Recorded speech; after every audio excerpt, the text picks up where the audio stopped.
15 minutes so you call me back and we get talking and stuff. Good evening and welcome to the October 1st, 2019 Parks, Recreation, and Intergenerational Service Commission here in the city of West Sacramento. First order of business is the Pledge of Allegiance led by our Commissioner Hargrove.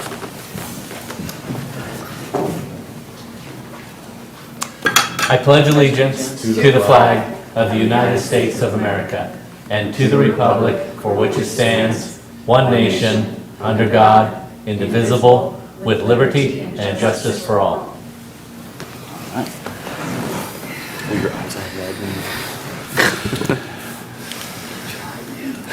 Okay, first on our agenda is presentations by the public, and we have two. Commissioner Sandoval? Yes. I'll do roll call first. Okay. Chair Price. Vice Chair Sandoval. Here.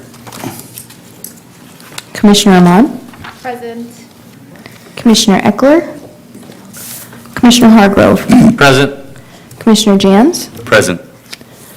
Commissioner Reed. Here. And alternate member Horwitz. We have a quorum. Thank you. Thank you, Katie. Okay, so the first thing on the agenda is presentations by the public on matters not on the agenda. And the first person we have is Charlotte Dorsey. She has 3 minutes.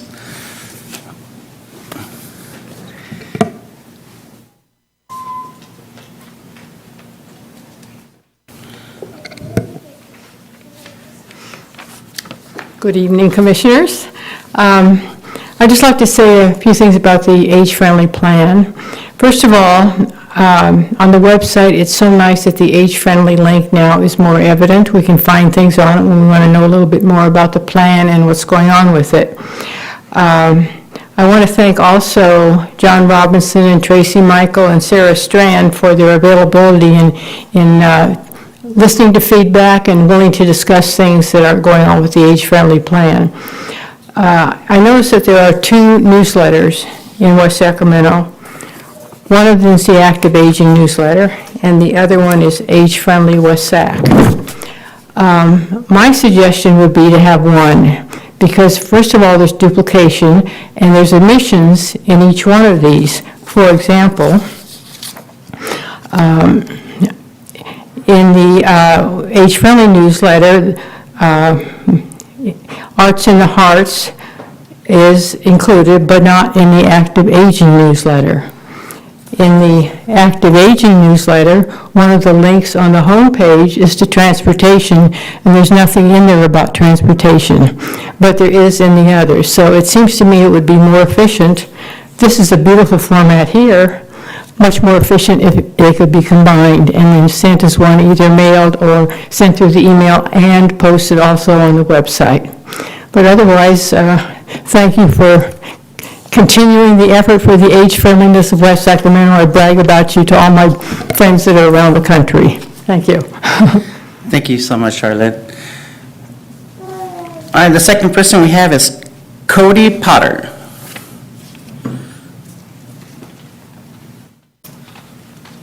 Hello, good evening, Commissioners. Cody Potter. I'm a resident of 500 Laurel Lane. Aruj is also my spouse. I was just coming to encourage the city to put in toilets at Westfield Park, close by where we live. We were just there today, right after school, and had to leave really early to go to the bathroom. I coach a couple of different soccer teams also that we'd love to use that field there, but we're just unable to because they're 6-year-olds and 8-year-olds who need to use the bathroom. So I wanted to just encourage, not just at Westfield, but any opportunity that we're able to get bathrooms in, to get them in, and also to, I guess to find out. I don't think it's the board. I don't know if it's the board or staff to kind of to work with citizens to have kind of a clear path of how we can work towards getting amenities at our local parks if we're wanting to. So I think it'd be a great thing to have at our park. There's a lot of people that use it, and I think a lot more would if we could go to the bathroom there. So, thank you. right, thank you very much. Okay, next on the agenda, we have Commissioner Communications. Anyone? We're supposed to make announcements at this time? Yeah, Commissioner. Well, I have an announcement. Is that Sure. still the new kid on the block here? I wanted everyone to know, and we'll be publicizing it more widely, that the Yolo Healthy Aging Alliance, of which I'm also a member, is holding a town hall here in West Sacramento on aging and long-term care issues. The topics that are going to be covered include the master plan on aging, and Dr. Pan, who's our state senator, will be here, Supervisor Villegas, and a representative of the city as well. Dr. Pan will be talking about long-term care financing, and Supervisor Villegas will be talking about the county's healthy aging plan, and West Sacramento will be talking about the age-friendly plan and what's going on with it and the updates, and there'll be some opportunity for discussion. The event is coupled with an inquiry by the Area Agency on Aging to look at community needs that help them determine how to use the federal funds that they receive. So we'll be publicizing it more widely, but I wanted to use this opportunity to tell you that it's Friday, November the 1st. It'll begin at 8:30 a.m. and it's in the West Sacramento Community Center. Thank you. Any more? I have a communication. This is not that exciting. I was at Westfield also, as my husband mentioned, and the drinking fountains there are broken. And the kids were just they were like using them, obviously wasting water, but it was like both the drinking fountains out there were just shooting into the air. Like, I think it was like 12 feet. So, and the bench there is broken, which again, the kids were just, it's like when something's broken, kids like to break it more. So 3 or 4 kids are trying to like just, push it back and forth. I figured, I just saw it today, so otherwise I would have called the city directly, but I figured I'd communicate that to staff, so. And that's all. Okay. Actually, I do have something. Both Suzanne and I, was it like last 2 Tuesdays ago, we got invited to be on the, I can't remember the official title, but it's like the Joint Mayoral Commission on Climate Change. So we're both members of that, and that was interesting. So they're trying to bring our parks and recreation experience to it. So I was on it, that was 2 Tuesdays ago, 3-hour meeting. We're going to meet like 2 more times, I think, before we present to the mayors. But they're asking us to be very ambitious and very like bold with the kinds of things we want to suggest, and it has to do with resiliency. So I encourage staff or anyone else here that has any ideas. It's pretty much what we cover in Parks and Recreation and with the intergenerational and aging. It's essentially about how do we keep our community strong in the face of climate change. So again, very broad, but if you have any ideas, I'm open to hearing them. Thank you.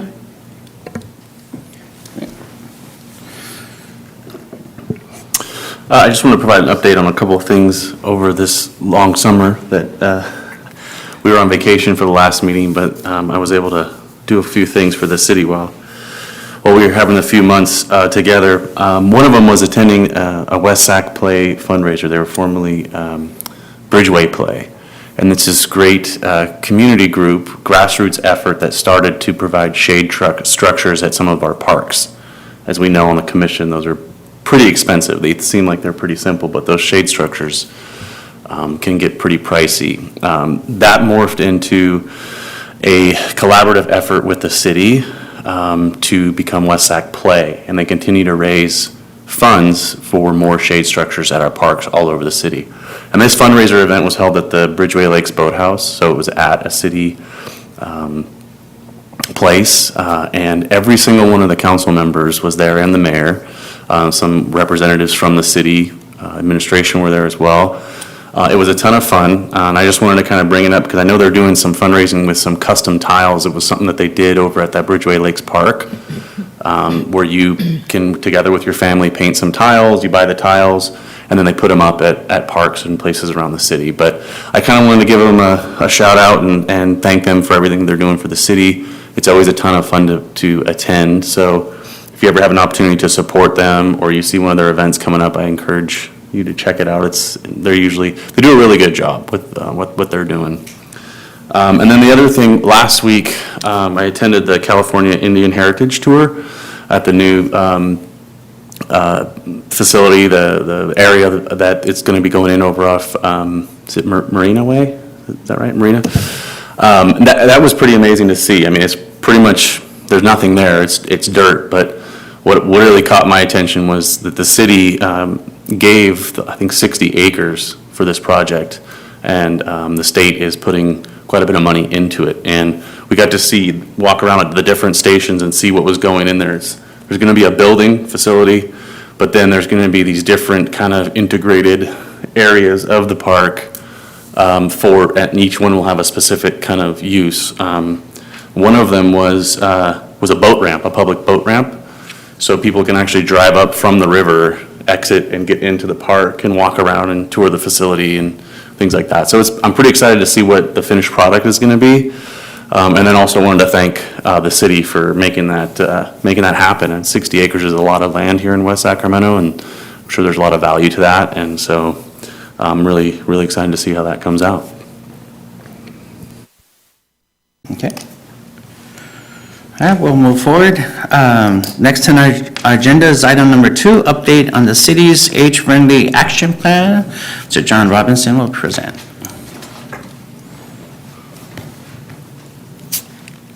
Can you flip those for me? Thank you. I can talk and I can flip slides, but I can't talk and flip slides at the same time. Okay. Hello, my name is John Robinson. I'm Deputy City Manager here. Here to give you an update on the Age-Friendly Action Plan and solicit your feedback on ideas for what you'd like to see in the update to the Age-Friendly Action Plan, both in terms of methodology and content going forward. So you could, next one, please. So briefly, I'd like to give you a background and then kind of an overview of where we're going with the presentation here. The Age-Friendly Action Plan is an outgrowth of the city having joined the AARP network of age-friendly communities, which itself is a part of the World Health Organization's similar kind of organization for cities worldwide. It's essentially, the network is essentially a consortium of local jurisdictions from across the country that have made an overt commitment to make their communities more livable for their older residents, and then by extension for all of their residents. And one of the requirements for being a member of the AARP network of age-friendly communities is that you produce an age-friendly action plan. So the city joined the network in 2015, and there was quite a process leading up to the actual development of the plan, so it took us a while. So if we adopted the plan in 2017, the initial plan works for a three-year term, and then we need to update that in 2020. So this meeting is part of the process. This sort of kicks off the process, really, of updating our plan for 2020, and I believe, I don't remember if we have 3 or 5 years from that point, what the term is, but we'll have an updated plan. I want to be sort of clear from the start kind of what the plan is and what it's not, because it's obviously an action plan and it has actions listed in it, but the plan is more than that. It's really intended to create kind of a lens for the city to look at everything that the city does through this lens of age friendliness. So that was a big part of why the mayor and the council set up the initial adoption process the way they did. And I don't know if any of you were involved in that. I apologize, I don't remember, but the commission, the advisory committee that oversaw the development of the plan was co-chaired by 2 council members, Councilmember Sandine and Councilmember Johannesson, and then there were representatives from each of the advisory commissions that also sat on that committee that oversaw the work that led to the plan. And the idea behind that was to kind of inculcate these age-friendly ideas into the work that you do, into the work that the other commissions do, into the work that all the staff does. So the whole effort is really about more than just implementing these 20 items. It's about changing the perspective long-term for the city so that we consider everything that we do in this context. And the idea, like I said, is that as you make the community more livable for someone who's 80, you're making it more livable for someone who's 8 and for everyone in between. So there's kind kind of a philosophical piece to it and the practical aspect of the actual items.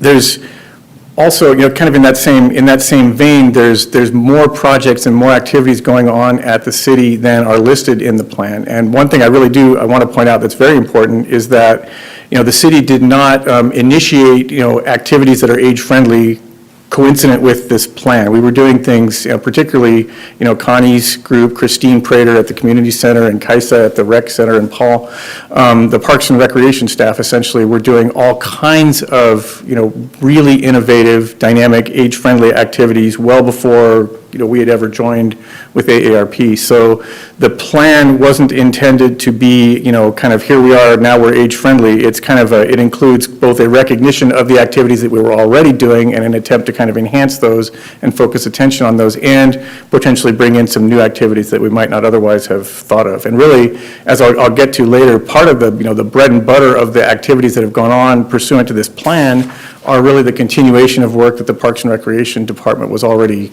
doing, and it's some amazing stuff. It really is. So back please. I want to just highlight a couple of those. Oops, we're going the wrong direction. Okay, go back one more, please.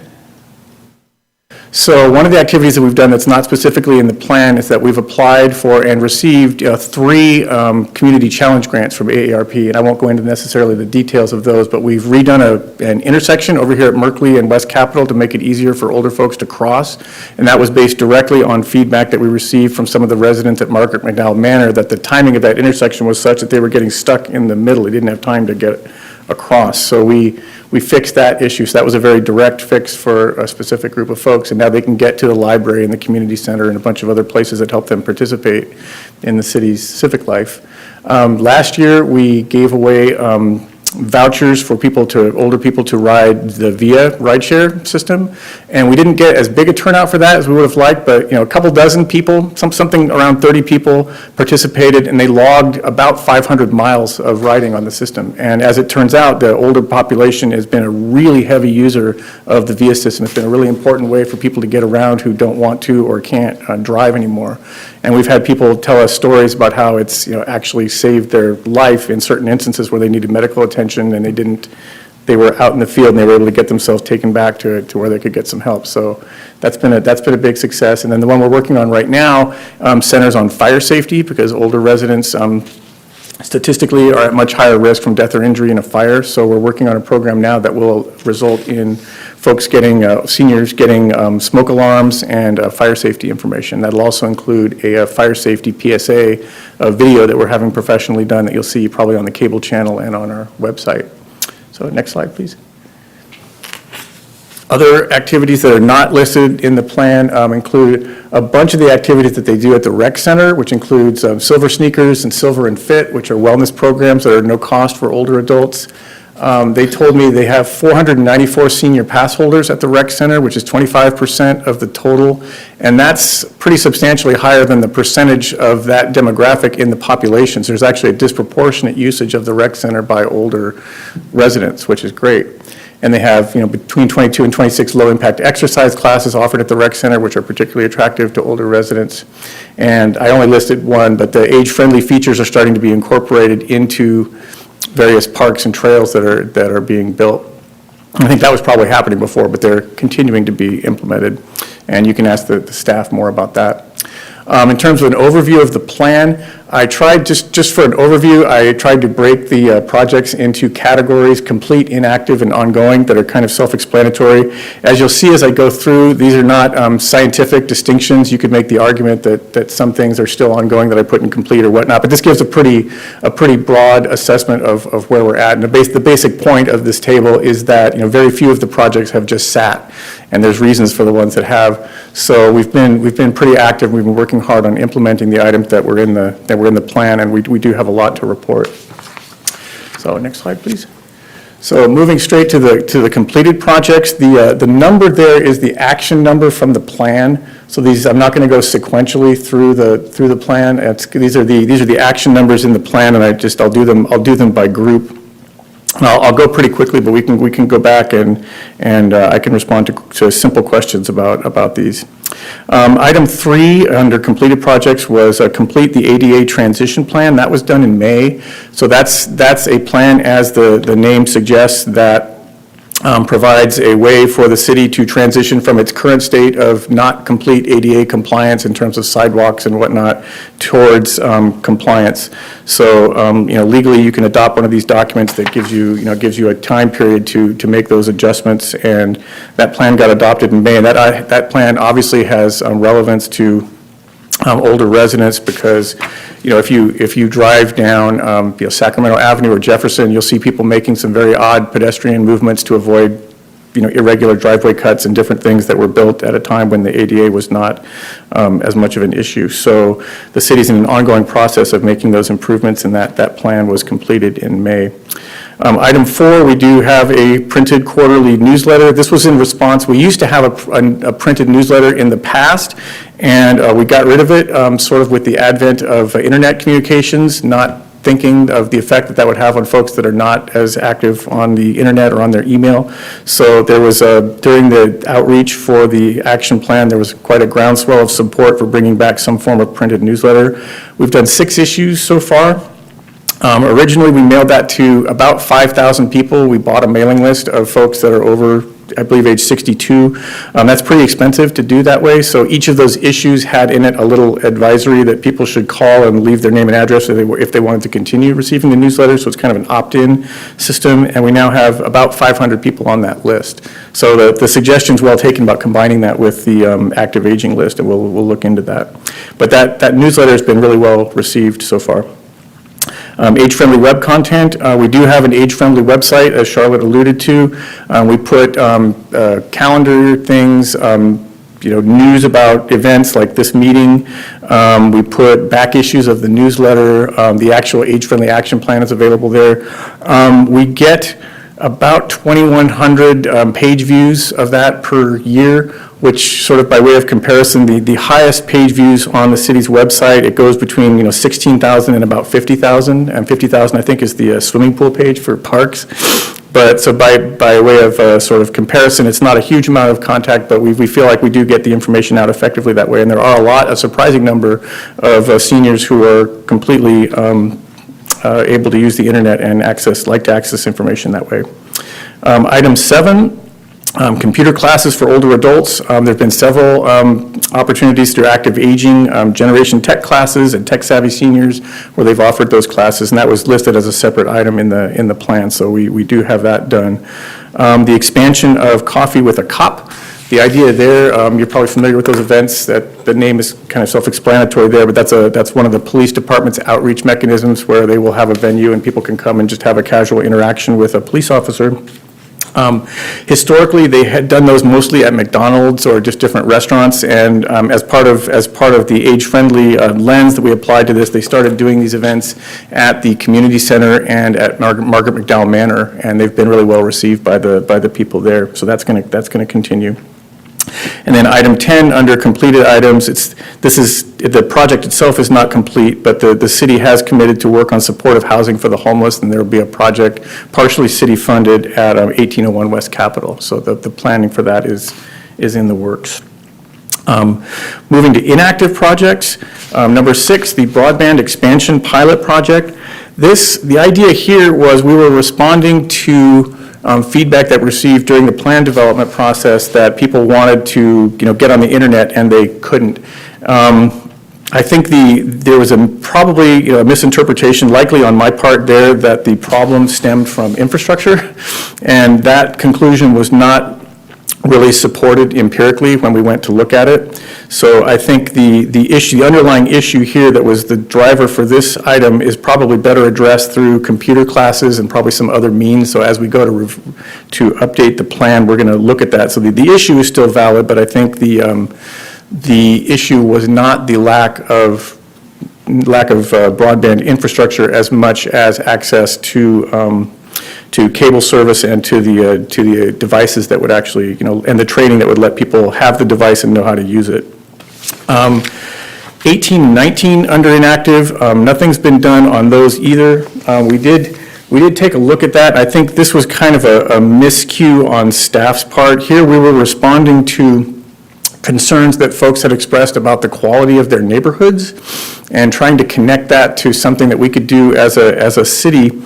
And when we looked at this, it kind of became a juice squeeze issue in terms of it's just a huge amount of work to organize one of these cleanups where you have people go into people's yards and clean something up. And the code enforcement staff, it would have been a pretty significant opportunity cost in terms of what they wouldn't be doing code enforcement wise while they were helping with this effort.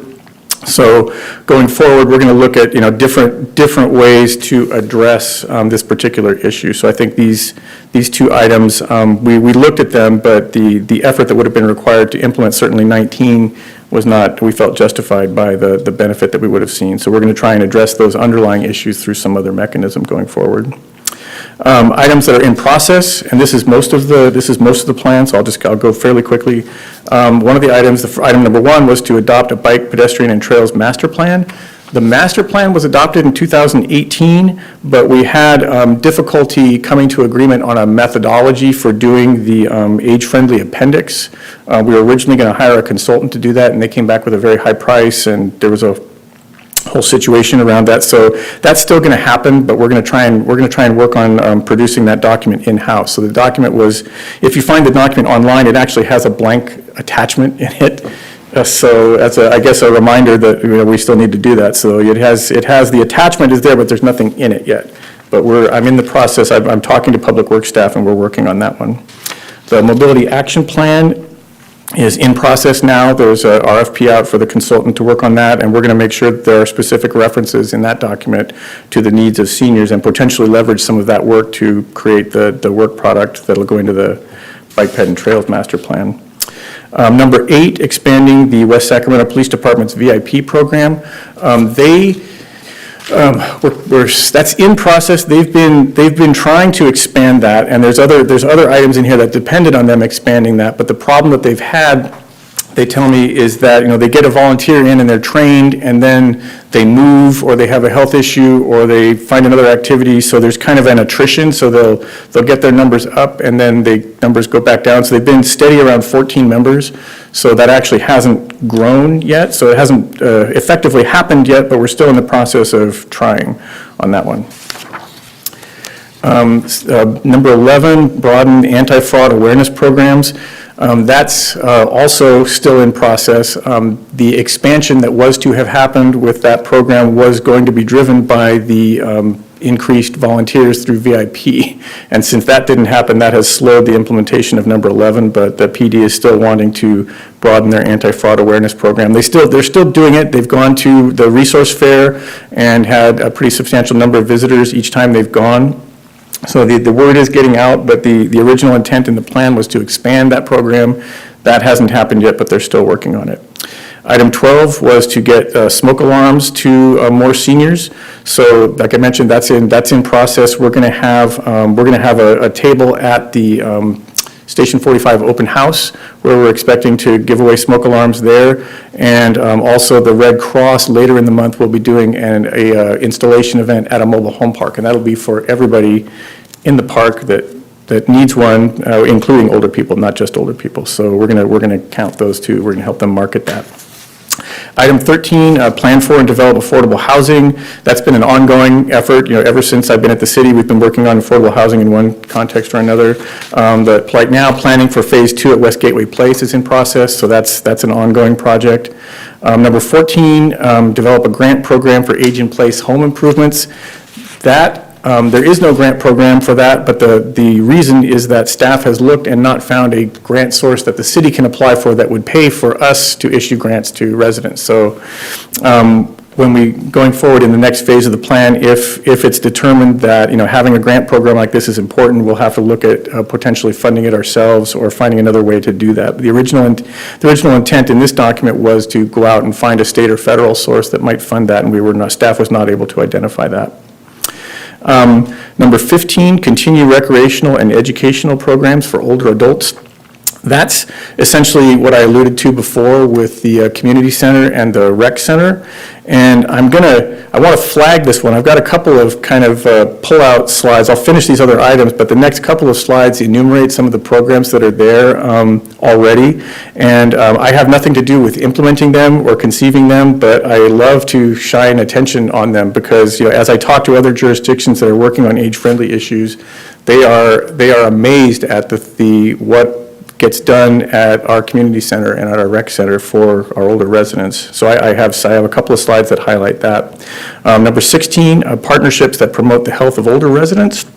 I feel like several of the items that are within, we haven't done a standalone new partnership, and I think there are some opportunities out there for us to do that.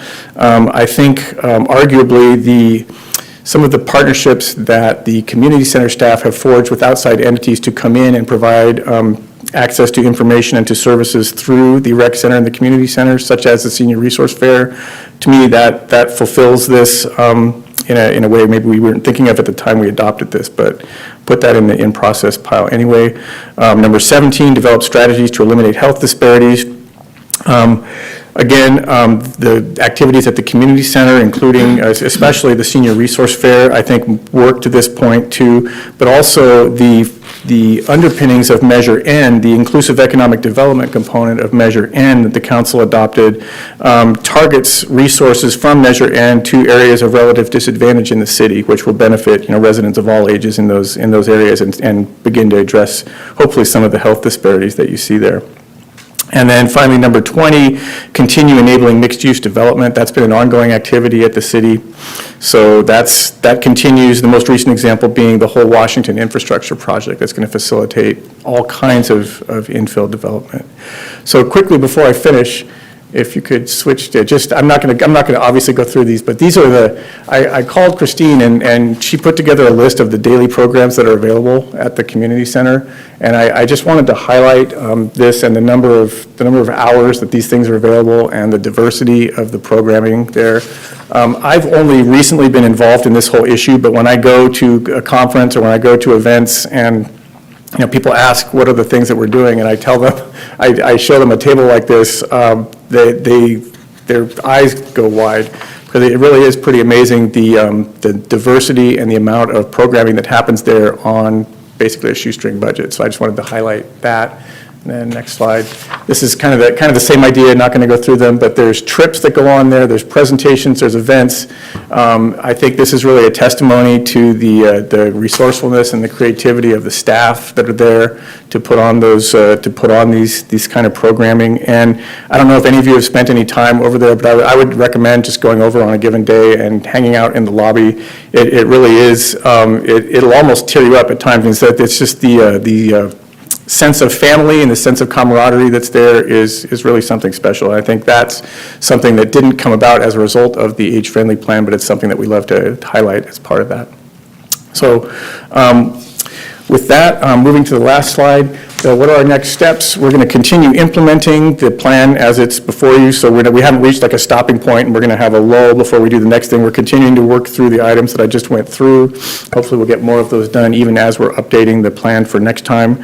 Items that many of these that aren't complete yet probably will continue, on into the next plan, so we're not required to, drop this and start fresh. It'll be a continuation. This meeting here is sort of the beginning of an input process that will continue with a workshop at the council probably in the first quarter of next year, where we'll get direction on kind of the methodology and the content that they would be looking for in the updated plan. And then from there, we'll go forth and implement that. AERP tells us that we're the first jurisdiction in California that's gotten to the point of updating its plan. So it's a little new territory, but other jurisdictions in other states have gone through this, so we're going to get some idea. And I'm told it's not as intensive a process as the adoption of the original plan, which is good because that was fairly arduous. But we will be doing additional community outreach, probably more trips to this commission along the way, and to really try and get a holistic sense of what the community needs, and specifically, from different components of the senior community, because there are different subgroups. It's not kind of one monolithic demographic. There's, there's the Meals on Wheels folks, there's people that are not English speaker folks, there's, religious communities, there's residential communities. We're going to try and get out to as many different sub-communities as we can to get a broad amount of input. And then we'll hope to have that plan done at the end of 2020.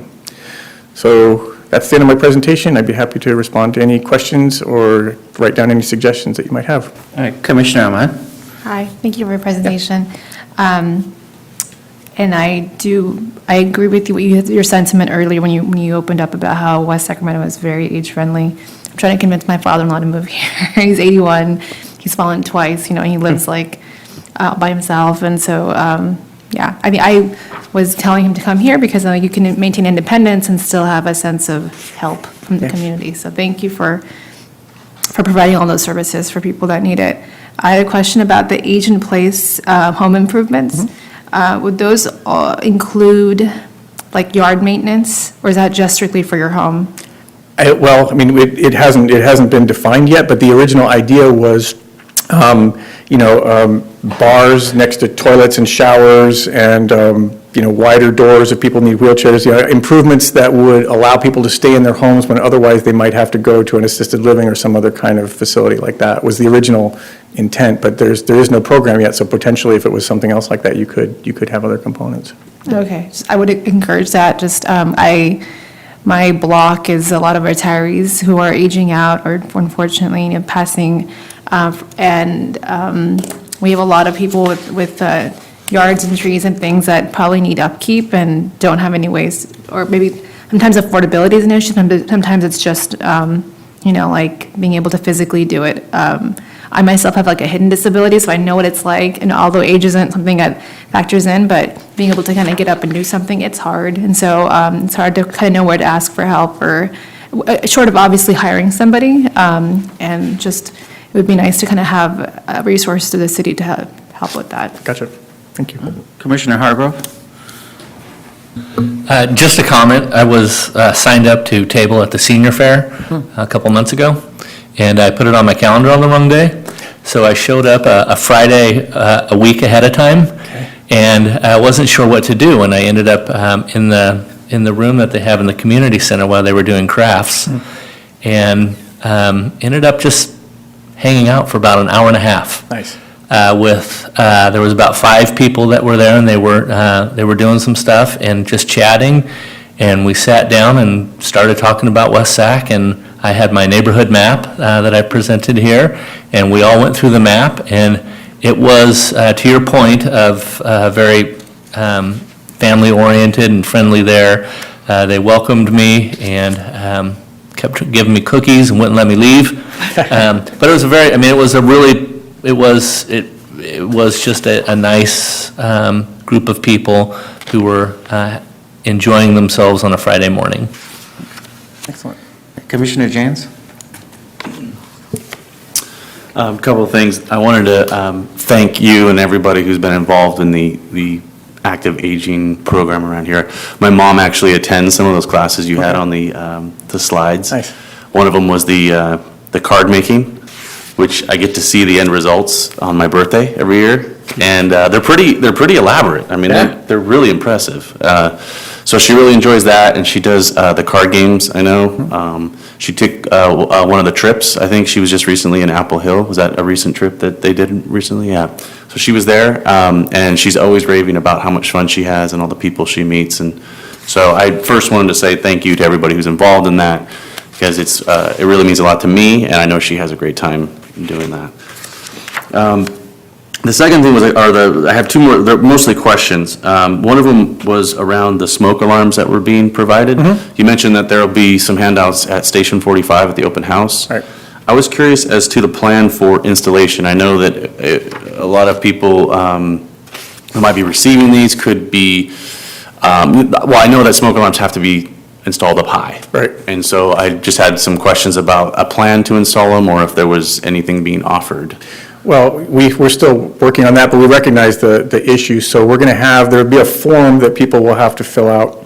And on On the form, we're going to ask people to indicate if they have a family member or a neighbor or someone that they trust that can help them do it. And, if they don't, then we'll figure something else out. I'm still working on who will go do that, because obviously firefighters need to be available to put out fires. So it might be me with a tool belt. I'm not sure what's going to happen, but we will offer that. We'll figure out a way if people need it, but we're going to try and give them the opportunity to identify their own person. Hopefully no one tells us they have someone and then tries to get up on a ladder. That would be bad, but, Right. so we are going to point out that there's help available if they need it. Okay, well, and I'd like to offer to help as well. Okay, So, great, thank you. Please put my name down as someone who's willing to walk around with you and help install some of these. Thanks. And then the second one was regarding the cleanup. It was one of the programs you had on pause. Right. Because of some logistic reasons and Right. some fair reasons why it needed to be. So maybe just some ideas, and I don't know how practical they are, but it was just some of the things I thought of as you were talking about it. But I'm wondering if it's possible if we had, I know we had some intern programs, maybe some volunteer groups, or even some people in need of community service hours for either education reasons or other, could maybe be applied toward a process in which maybe somebody submits an application or a request to the city, saying, and to kind of, to go off of what was said earlier about maybe people just are in need either because of physically or affordability or whatever, but their yard is maybe getting out of control for whatever reason. Right. They might be able to go online and apply, and then maybe it can be reviewed, and then this group that we kind of have in our back pocket or is doing other things around the city could maybe have a day or some hours set aside to do some of the work. So I don't know how reasonable it is or how practical it is, but it was just kind of a thought. Gotcha, okay. All right, Commissioner Reed? I'm going to apologize in advance for probably being too long, but first of all, congratulations. I do a lot of work in this field, both at the state and the regional level, and West Sacramento has achieved a status for having adopted an age-friendly plan. As you know, the Master Plan for Aging executive order that the governor issued calls for creating age-friendly communities throughout California. And so West Sacramento is in place to be a model for other cities about how to go about that. So at some point, you're probably going to be deluged for presenting information on how this was conceived and how you were able to execute it and where you are now and how you're going forward. So other people don't have to reinvent the wheel and can profit from your learning experience. To me, as I read the plan, I can see that you've essentially covered all the bases. And so the bones of whatever you need are here going forward as you adjust them according to the response that you get from the community insofar as what their priority needs are and for our constituencies in particular. I appreciate that what you're doing here in addition to programs and activities is trying to create a culture where people think about what we're doing or what we're planning or how we're doing it affects aging and disabled population segments. So that's a long haul. So, and it sounds like we're in it for the long haul, so I'm really happy to see that.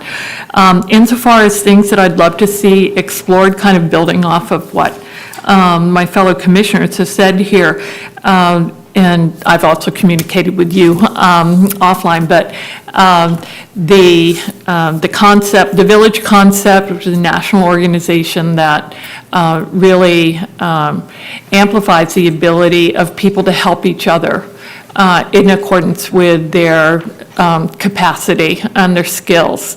And I think the city could really answer some of the questions about how we get smoke detectors installed or yards cleaned up for people that no longer have physical capacity to do that through these systems of mutual support that are essentially operate on a work credit system. So it's like I have this skill, I give it I play it out for you because you need that skill.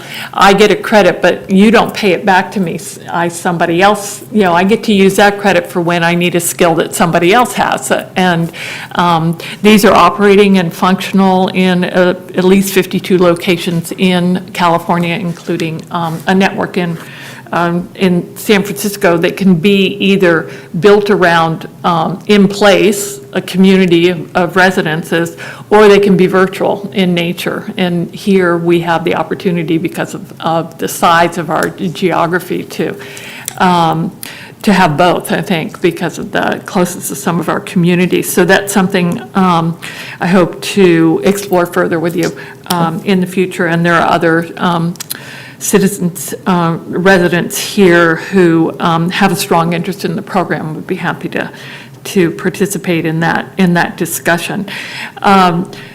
There are many, as you pointed out, there are many, many good things going on, including our Department of our recreation facilities, I think, are outstanding, and the programs that they offer. The seniors are outstanding. And then there are other activities also going on. Recently, you may be aware that my county organization was involved in 2 seminars that were very well attended that focused on the issues of advanced planning and preparing for a potential need for long-term care services and supports, and how one goes about that and what resources you can seek in order to do that. Again, my organization, YOLO Healthy Aging Alliance, exists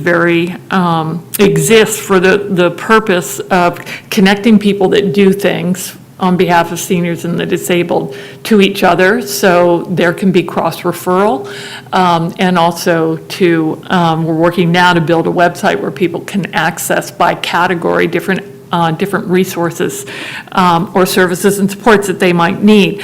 One of the essential, in a system like that, one of the essential people at the center of it all is something that we call a navigator, and it's somebody who's just very smart and knows where everything is and how to direct you to the right place. And hopefully a website portal could perform that function. But again, it's something that could be West Sacramento centric for our community, that would then link to larger portals that have out of city resources listed on them. And so that's something, again, that I'm happy to keep you up to date on. And the Yolo County is also moving in that direction. With respect to the home modification, home modification is such a critical element of being age-friendly and also living a quality life, because falls are one of the primary dangers that older people face that often put them into the hospital and ultimately rehabilitation or nursing homes, and some of them never emerge again. Falls also foment isolation, because people become afraid of moving around, and therefore they're not going to go out as much or even move around their own homes, et cetera. There are programs where folks can become certified as being able to assess homes. One of them is offered by University of Southern California for a modest price. One can become certified to go into a home and analyze it for fall risk. That couples nicely with our recreation programs, which are building up their capacity to provide fall prevention and balance classes. And so it's another activity that we might seek, and something potentially that could be grant funded. In the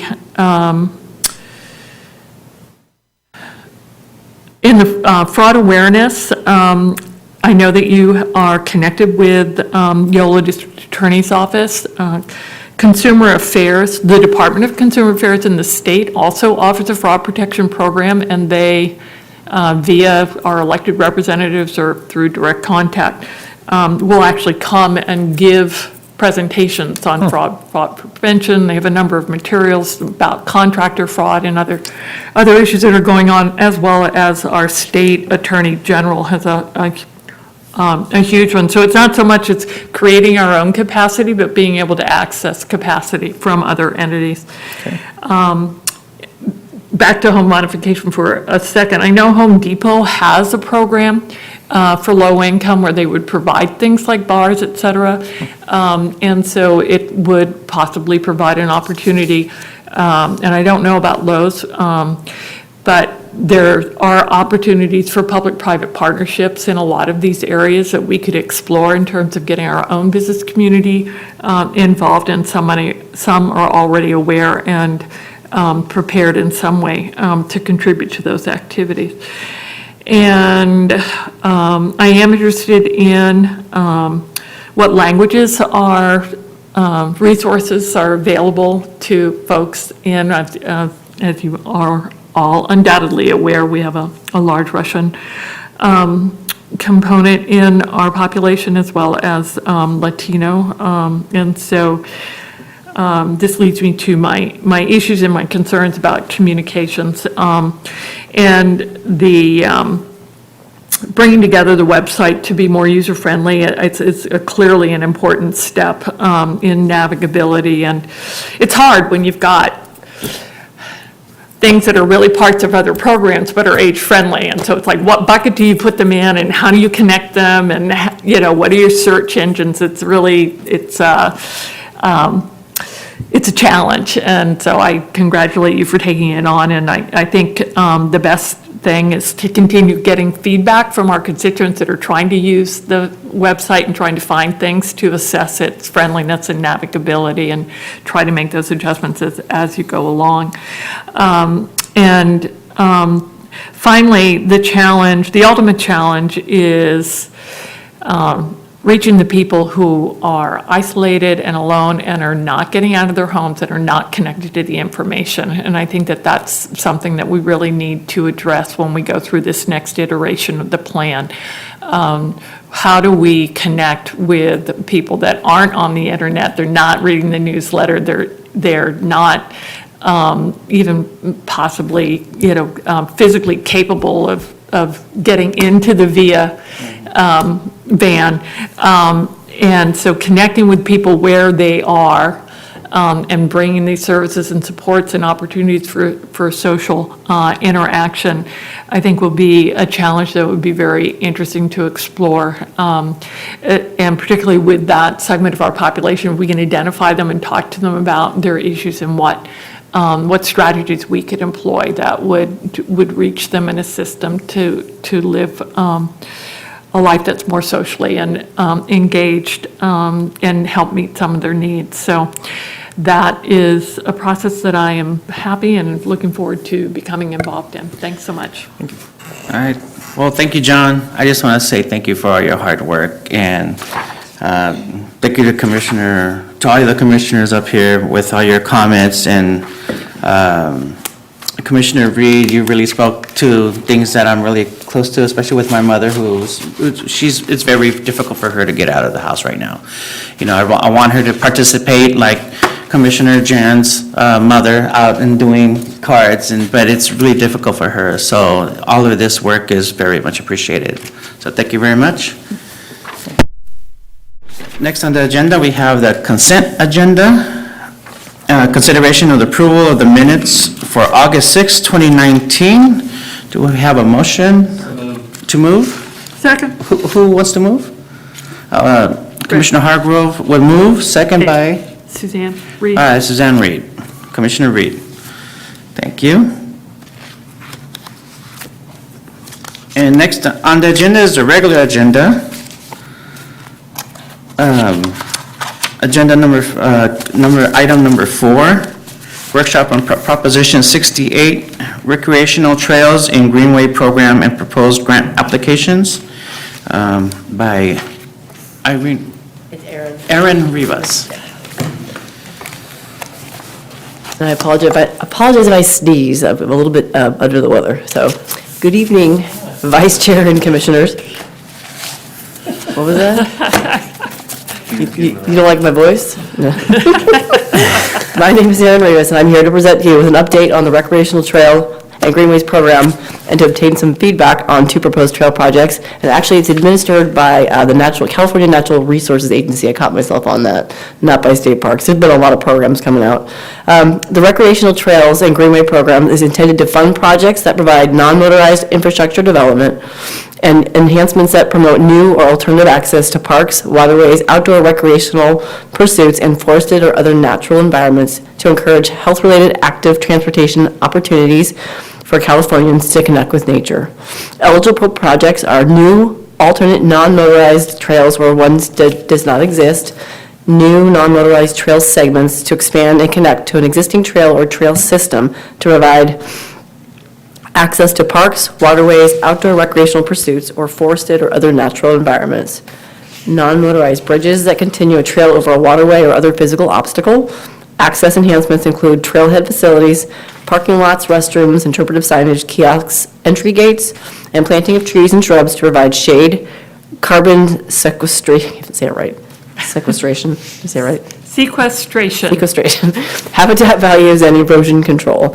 Also, acquisition of land for purposes of future development for an eligible project type. We had 2 trail projects that we wanted to put out there for concept proposals. This isn't actually the application, this is just permission to apply for the grant program. But we thought about, the first one we selected was the Southport Levee Recreational Trail.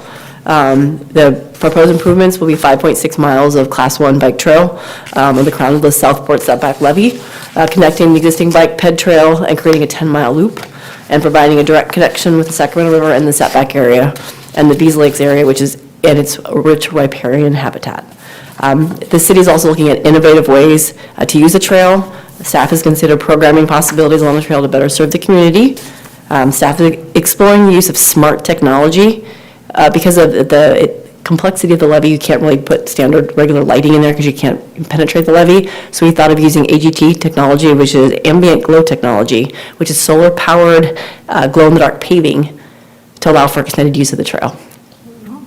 Also, we wanted to go ahead and have some interpretive or informational signage, including the use of QR codes that could provide virtual tours and educational components for visitors, talking about maybe the history of the river and the riverfront and flood protection, and also maybe species of plants and wildlife they might encounter while they're visiting the trail.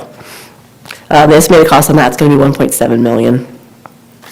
The next one is the second phase of the Clarksburg Branch Line Trail improvements. It will be an additional 2.2 miles of Class 1 bike trail to allow for non-motorized and active transportation infrastructure, enhancing the 1.25 of the existing trail, and providing a much safer corridor for connecting recreational users to natural areas and offering an alternative transportation route for bicycle commuters in all areas of West Sacramento. The Clarksburg Branch Line Trail improvements will include a safe routes to school component and enhancement and expansion of separated bike and pedestrian facility that also serves equestrian use in the southern portion of the city that serves as a primary connector to the city's high school, as well as other schools, parks, open spaces, employment centers, and rural neighborhoods.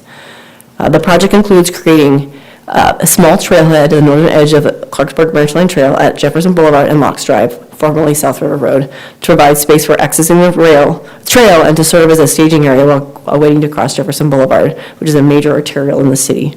The trailhead will also include directional signage, trash receptacles, and lighting to encourage extended use of the trail.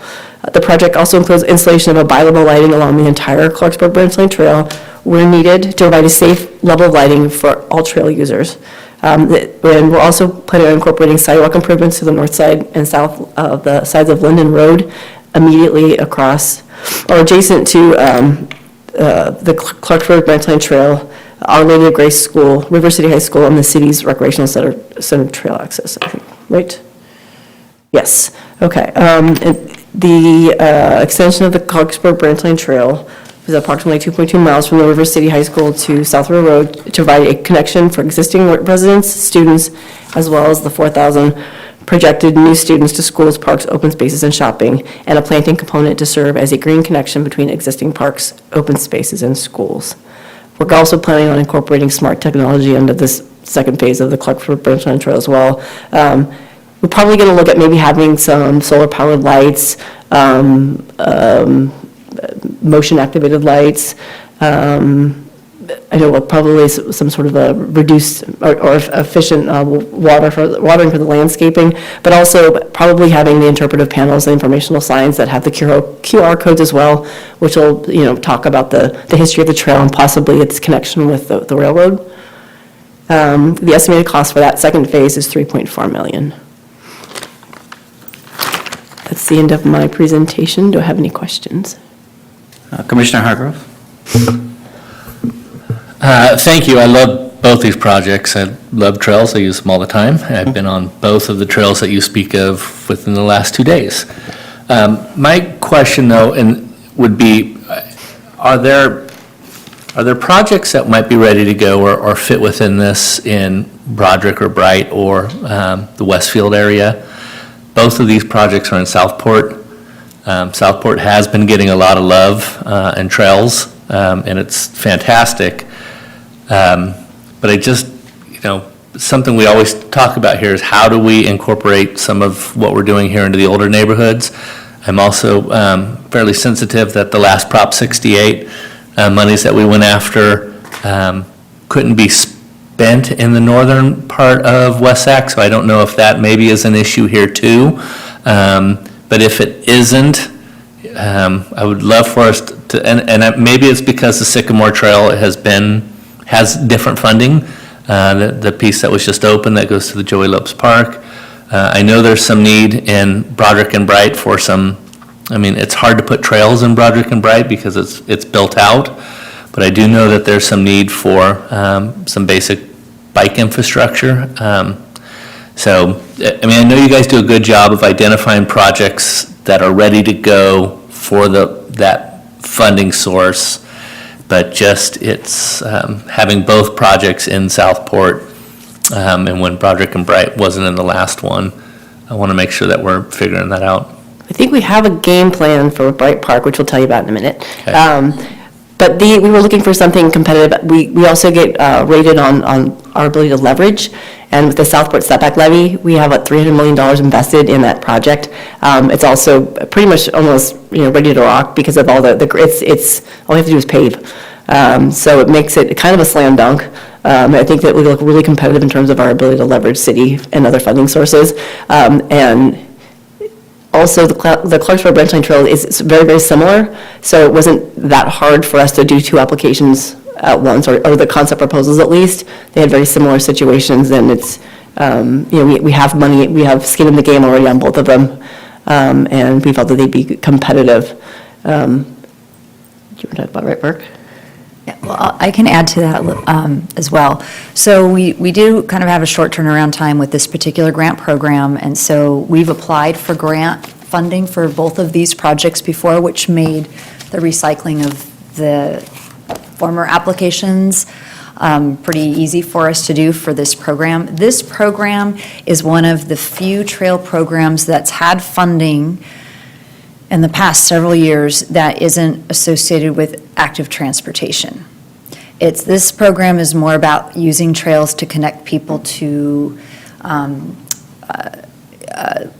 green spaces, to the river, to environmental resources, habitat, and so the Southport Levee Trail is really an ideal candidate because of the offset areas, all the mitigation planning, the riparian habitat along the river. It provides a really great opportunity and is a very efficient construction project because so much of the groundwork has been completed with the levee work that you don't have to ask for a lot of money to get the entire 5.6 miles paved. So that seemed to be really a very competitive project. The Clarksburg Branch Line Trail as well, because we have always lost, we felt with some of the other grant programs we've applied for, because they've been more active transportation focused and we don't have enough people living in Southport yet to have compelling numbers for vehicular trip reduction. So the Clarksburg Branch Line Trail and the Southport Levee Trail projects would never compete as well as other projects that have the active transportation component right now. That said, the Sycamore Trail project is one that is highly competitive for active transportation funding, and so that's what we've earmarked that trail for. And we did discuss with staff about potential projects. We do have a trail extension project, the Riverwalk Trail North happening. The balance of the Sycamore Trail project right now, we didn't feel was ready, so it's just kind of a timing issue with the northern portion of the city in terms of trail projects. So that's why we landed on these two.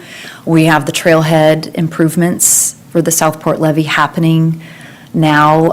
Over the next couple of years, we'll be building the trailhead facility. So to have that accessible trailhead and ramp up to the top of the levee that's not accessible could become a little bit of a challenge for us. So of the two projects, I would say the Southport Levee project is probably the higher priority, but they both, I think, would compete very well with this program. So I know the optics don't look great, but we don't have other trail projects really ready in the northern portion of the city. But I will, as part of my director's update, share some information with you about Bright Park, because we do recognize that there's still a need for improvements and enhancements in recreation, and we're trying to target those in some different ways that I'll share with you. Well, and also the two projects add to the connectivity, which I know is a goal of the city, is to have that, the network of trails. Another component of the program is offering unique recreational opportunities to disadvantaged youth, and because they're very, very close, the proximity to River City High School, which services the entire community, which has a very large disadvantaged component, it makes both of those projects very competitive as well. Now, I know you guys do your homework, and I know it's due diligence. I know it is what it is, but I think that's part of our job up here, is to have you say out loud what the thinking is, and so thank you. Commissioner Jantz? Forgive my ignorance on this, but will the Sycamore Trail and this new levee trail and the Clarksburg, will all that be interconnected? Is that what you said, there would be a loop through the city? So this is all going to be one large connected route throughout the city, is that right? Yeah. Yes, the goal is to have a completely connected trail system. The loop that Aaron was referring to was a 10-mile loop that is made up of the Clarksburg Branch Line Trail connecting to the Southport Levee Trail, and then within that 10-mile loop, with Davis Road improvements and Lake Washington improvements coming in the future, we'd actually have smaller internal loops that you could use for bicycle and pedestrian activity, and even some equestrian use on some of those components. Commissioner Hargrove? Well, first of all, Dave, if you have a bike, I'll love to show you these loops. We currently ride them. The loop that we're talking about here on the new setback levee to the Branch Line Trail, that is a 10-mile loop out if you go from the Jefferson, where the channel locks are. We call that the setback levee loop. There's another loop that goes the other way, that's the Deepwater Channel loop. Then we have the CHP loop also. There's lots of good loops in town that are great bike rides. The CHP loop will take you through Broderick as one of the few loops on a bike will get you to the trail that's behind Washington High School, Golden State, Riverbank, to that part of the trail system there. So at some point as we're talking about these loops, though, a few of these loops are disconnected, even with these projects, and would love to, as we're going through these, for folks that are using these loops a lot, there's what we see as easy fixes. I'm sure they're not easy fixes, not part of this grant process, but the loop that you're talking about right there at once you come off of Gregory Avenue, you have to ride around Gregory to Village Parkway to join back up with the Clarksburg Trail, and I know there's a piece of private property there, but at some point, the city could think about putting in a ramp where the Clarksburg Branch Line Trail is supposed to come over, so you can get up onto that and not have to go across private property. Hopefully that's something that, again, not for this project, but that's something that's really needed to actually make this loop work. And every time I ride past that piece of, that little area, I don't know if you know where I'm talking about, but it's the trestle at Gregory.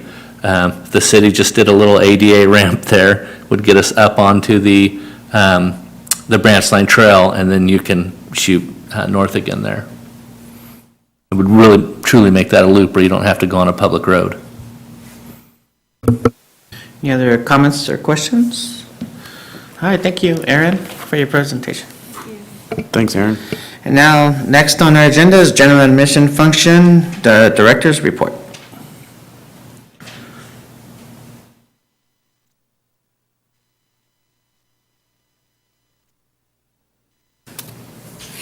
Okay, thank you, Commissioners. A lot to update you on this evening. First, I wanted to mention that on September 8th, City Council did approve our CIP biannual budget. We have a number of projects in our department related to Parks and Recreation that were funded. Some are already underway that you know about, the docks project, the Barge Canal Trail improvements, Memorial Park improvements, but we also did receive formal approval for the city's match portion of funding for the Southport Levee Trailhead facility. So we received our contract from State Parks on that, so we will be moving forward with the design process for that facility. We also received some improvements to make ADA upgrades to the picnic areas at Elkhorn Park. We are working on some play field improvements at Bright Park just to make one of the main soccer fields a little more playable and safe for now.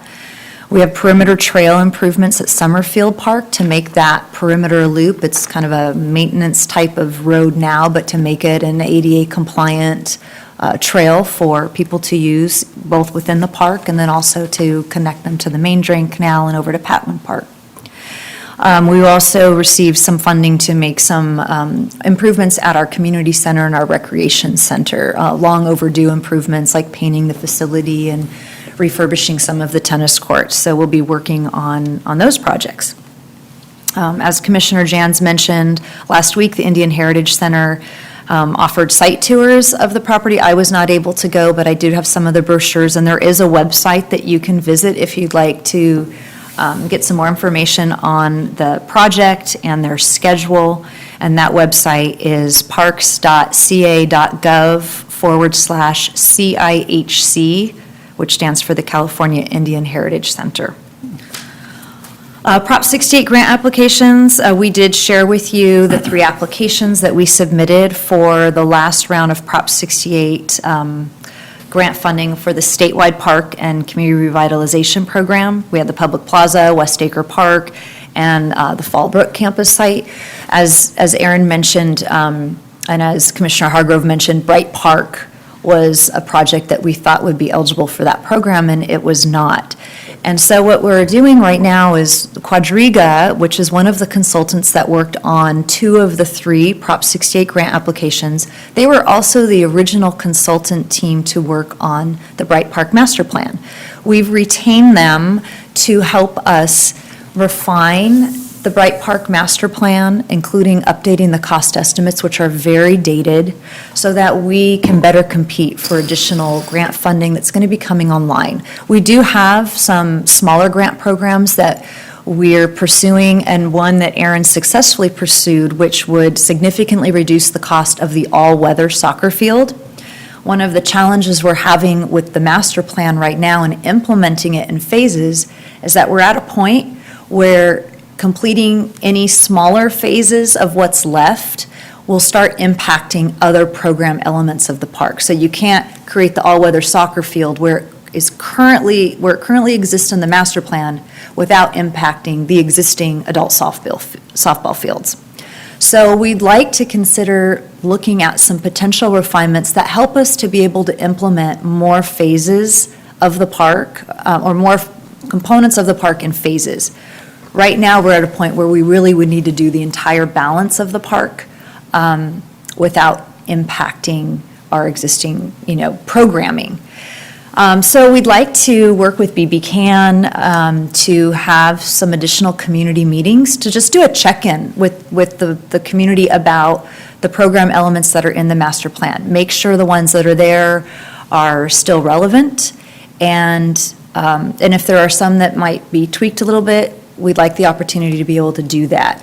One example is that in the current master plan, the existing older restroom on Todd Hunter goes away.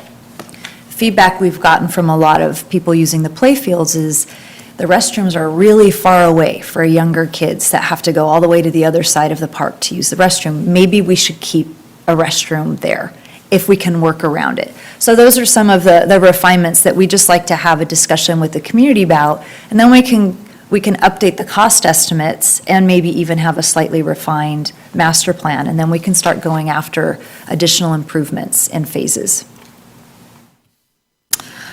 So we'll keep you posted on the scheduling for that. Right now, we're targeting maybe November to have these community meetings, early November before the holidays hit and we start to lose folks. Projects currently underway that I just wanted to share some information with you on. We do have the Barge Canal Access Area trail improvements underway. They look great. You can see the trail improvements already. We still have 2 seating areas that we're working to complete that will actually incorporate artifacts from Jefferson, the original Jefferson Bridge and the lock facility, and we have some lighting going in, and that project should be completed in November. The docks project started construction yesterday, so that will be under construction for a few months pending weather. And the Heritage Oaks Park ropes course is also under construction. If you've gone by it all, you can start to see the platforms and the trees. We are concurrently reviewing the balance of the site plan work that Clutterwald is completing and hope to have that review complete very shortly so they can start with the parking lot improvements, the play area improvements, building their concession restroom building, as well as some additional trails on site. And then, as Commissioner Jans mentioned, West Sac Play had their last concert in the park on Sunday, September 22nd. A great turnout. We really appreciate our partnership with West Sac Play. They're having another event coming up this month on Sunday, October 27th at Summerfield Park. It's from 3 to 5:30 p.m. It's their fall festival. So there will be more opportunities to paint tiles and a lot of other fun activities taking place that day. We'll have our bounce house there and Connie's Teen Heroes.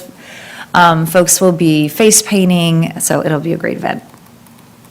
And then lastly, I wanted to mention our next meeting is December 3rd. On that same evening, River City High School Music Boosters was hoping to host a free concert for the community as part of their Giving Tunes Day event, which is something they did 2 years ago. I guess they didn't do it last year, but they were hoping to host that in the Galleria space downstairs here. That is the same evening as our commission meeting, and of course, the noise creates some conflicts. So they like to start their event in the evening a little earlier. They are willing to have the event start at around 7 p.m., given our commission meeting. I wanted to ask for commission feedback on whether or not you'd be willing and even able to maybe move the meeting up to 5:30 p.m. in order to allow that event to maybe start a little bit earlier. And then you could have a commission meeting followed by holiday music right downstairs. Good. Sounds great. That concludes my report. Okay, commissioners, any future item requests? None being heard? Oh, we got one? This actually ties into maybe what you talked about with Bright. I came across a U.S. Soccer Foundation grant, and I was wondering if that's something we had looked into. Probably have, but I wasn't sure if that we had engaged. So if you, and then they work in conjunction with Target to do like kind of multi-weather soccer turf fields. Okay. So wanted to bring that to your attention. And then, and also it's contingent upon like, like impoverished communities. I think sort of the same criteria that like Junior Giants, I think, looks to communities to give. They look for the same kind of things.